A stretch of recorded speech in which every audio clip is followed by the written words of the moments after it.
Alright, we're filming. Alright. Welcome back to Going with the Chappells, episode 6? Oh, is it? I think it's 5 or 6. We'll figure it out later. We'll cut that on the cutting floor. Just kidding. Hopefully you can hear us better. We're trying out a new system here. Got some microphones in the car, so we don't have the same road noise that we had last time. Yeah. With the rain.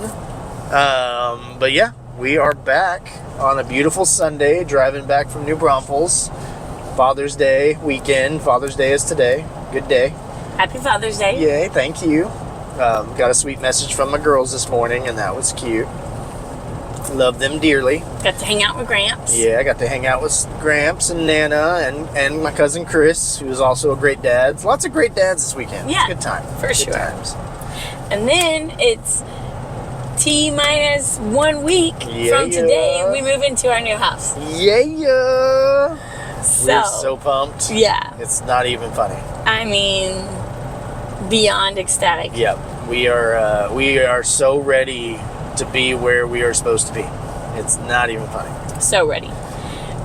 And so we were talking that this has been a really long journey, and we're coming up to almost 6 months of this, and the trajectory of the highs and lows and unexpected plans and then discouragements and then excitements and provisions. But so our question, when we were talking to our therapist on Friday, she asked us, so what have you learned on this incredible journey? Individually, right? It was like, Sarah, what have you learned? And then Jay, what have you learned? And So we thought we would share that.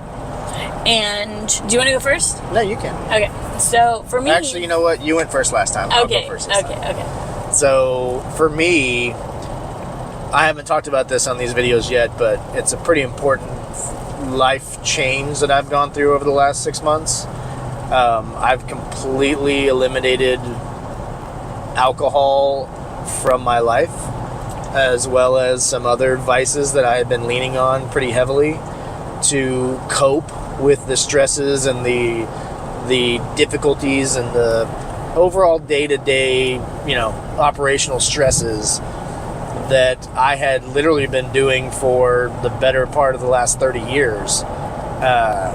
And it has been an amazing transformation of identity for me that I honestly feel like in a lot of ways I couldn't have done it without this experience being in tandem with it.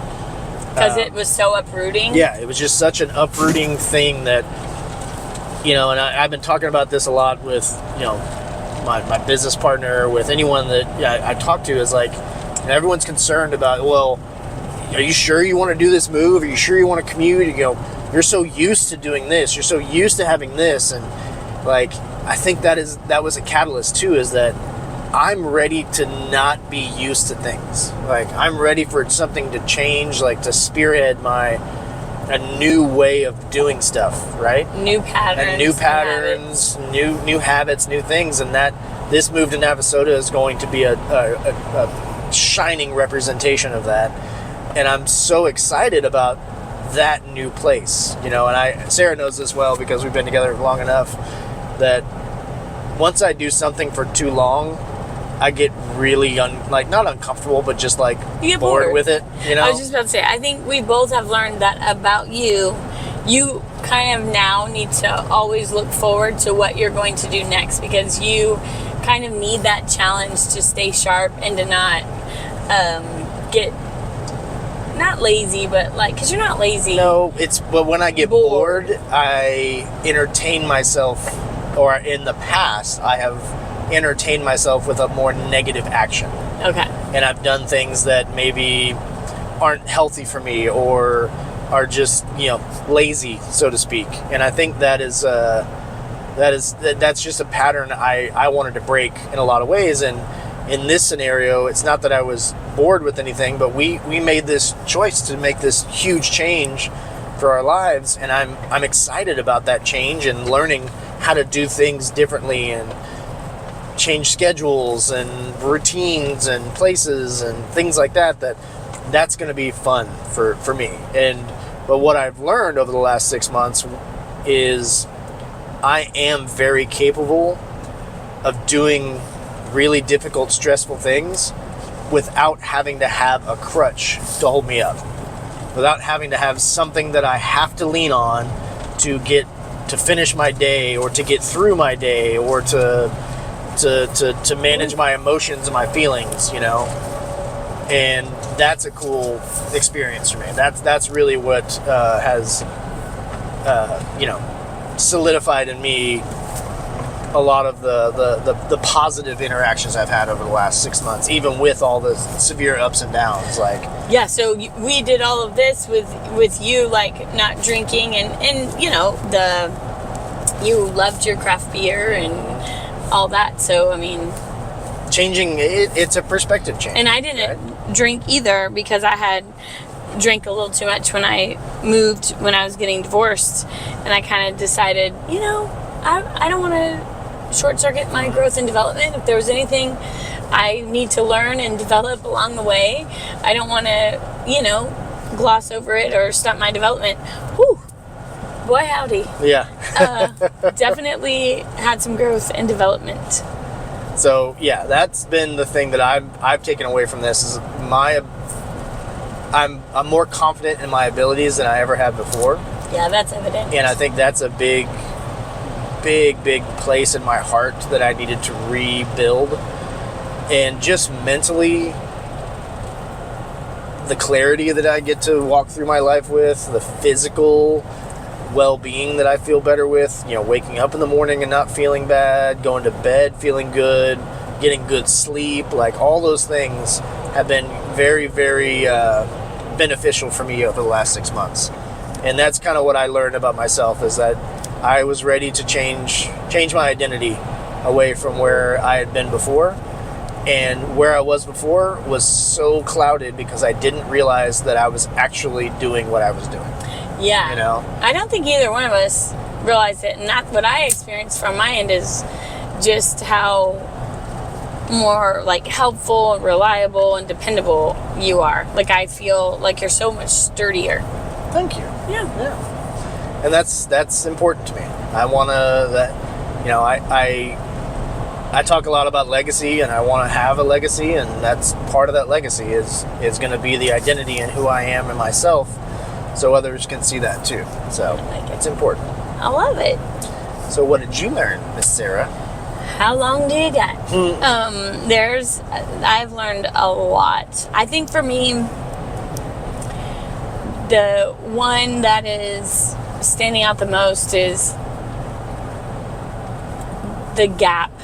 That's messy in the middle piece. When you reach for something you want and you leave that security of what you have, but you don't quite have what you want yet, that piece in the middle, it's messy in the middle. And that has been, I'm really uncomfortable in that place.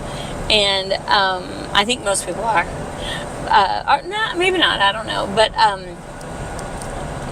I just don't have a gypsy soul like that. Like, yeah. I like my certainty, and so learning kind of what you're saying, like, just to feel confident that we can figure it out and that God is taking care of us. And then, so just that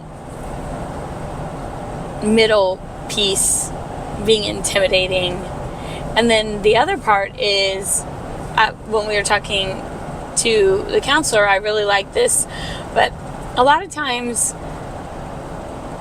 if you reach for something that you want, like when I was reaching for something that I wanted and it didn't work out, I start to question, oh no, did I do it wrong? Or what's wrong with me? Or is this not what God wants for me? Am I out of bounds, off track?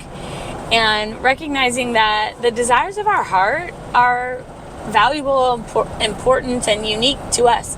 And that the idea that not only are they valuable and important, but that God gave them to us as a guiding light, as a trail to lead you on.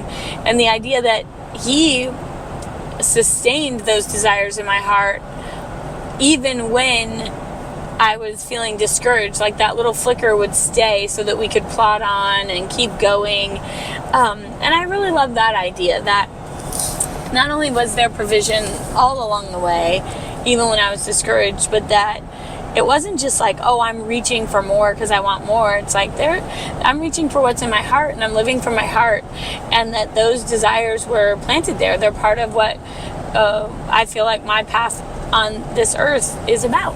Yep. So just kind of the deeper idea of like when you're getting off the comfortable course, when you're straying from the usual, the routine, the norm that we get accustomed to. It's very secure. This kind of change is intimidating to me, and I love that we have been led on by our hearts, by just a desire that's been birthed in us. Yeah. And I think and she asked me, what have you noticed about, Sarah? And I told her, I said, for me, she's been very inspiring over the last 6 months with all of the things that she set out to complete. Her, Wednesday Wonder classes, her Christian counseling, her retreat that she had planned a year ago and been in works.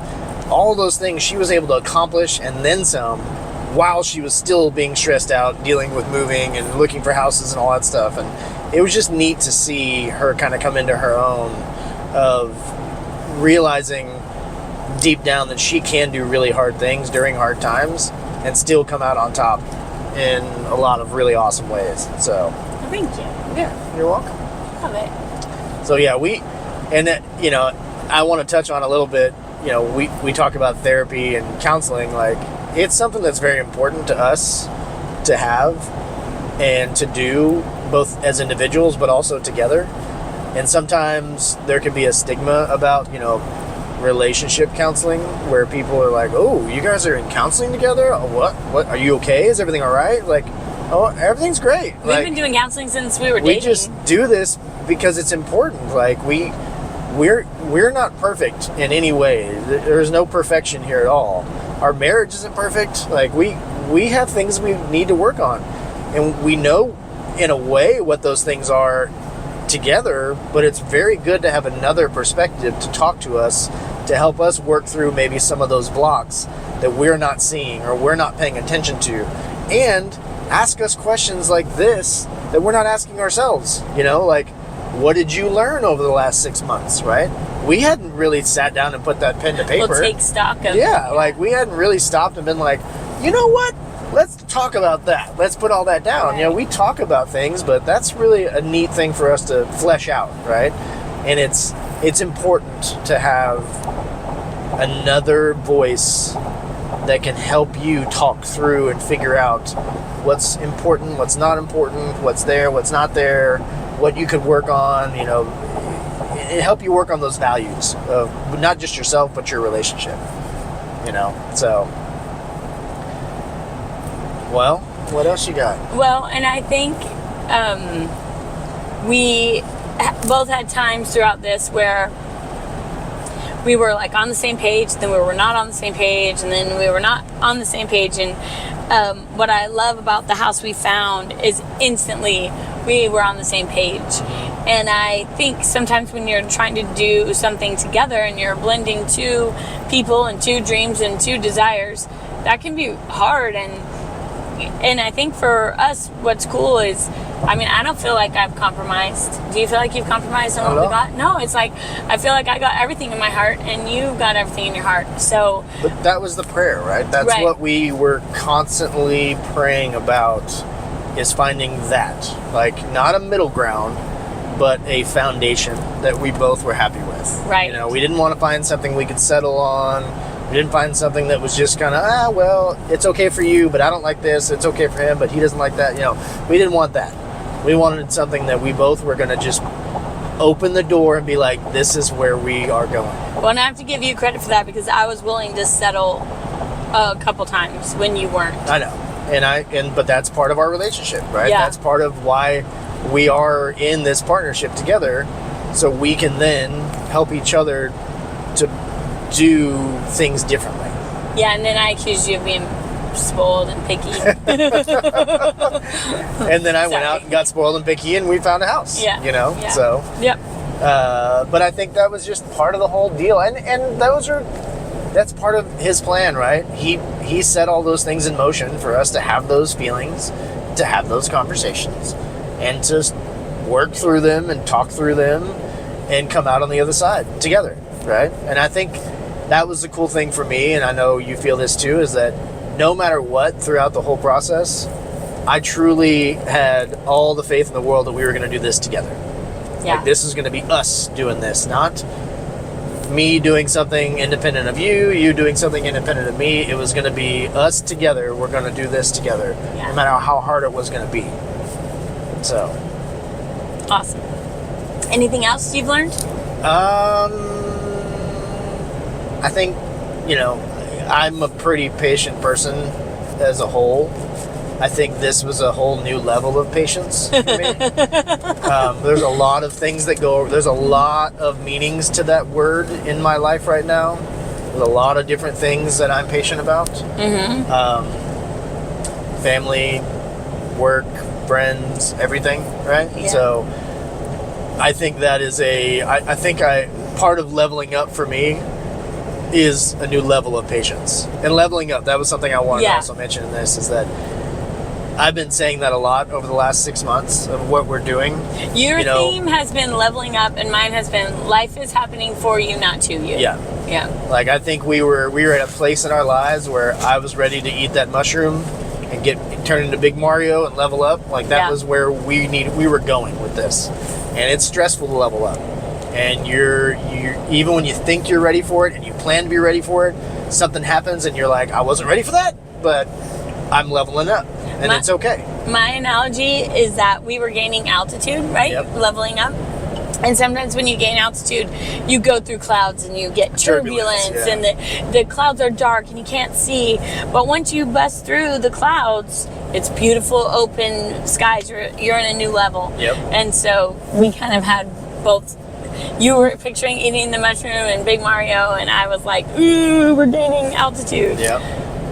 So that's a big theme for me. Is I'm proud of us, and I'm proud of our stick-to-itiveness that we did, and our patience and our intestinal fortitude and our love and our passion and our compassion and our empathy and all the feels, right? So we have felt them all. One of the cool things that our therapist talked to us about is you can't tell the story, the testimony, without the what does she call it? The trials. The trials, yeah. You can't or battles and blessings. Yeah. Kind of what Gramps and Nana were saying. You can't tell the testimony without the battles and the blessings, right? So all the negative things that we went through, they give so much more weight to the fantastic blessing that we received.